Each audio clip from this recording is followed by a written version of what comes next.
Hi guys, welcome to Richard Cabile YouTube channel. In today's video, I will teach you how to enable or disable turn over to mute on Samsung Galaxy A02.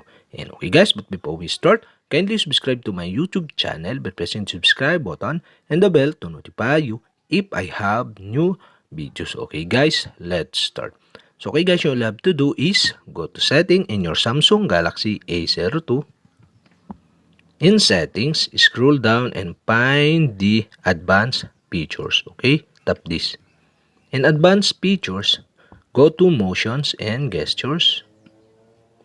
In motion and gestures, okay, below you can see the turn over to mute. And on the right side, you can see the switch button. And okay guys, to enable the turn over to mute, you'll have to do is switch on the switch button on the right side. And okay guys, if this turn on, mute incoming calls and alarm by turning your phone face down.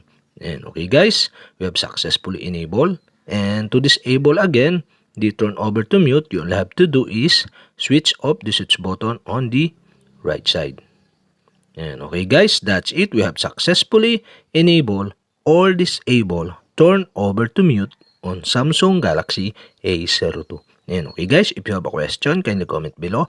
And don't forget to hit the subscribe button and the bell to notify you if I have new videos. Okay guys, thank you for watching.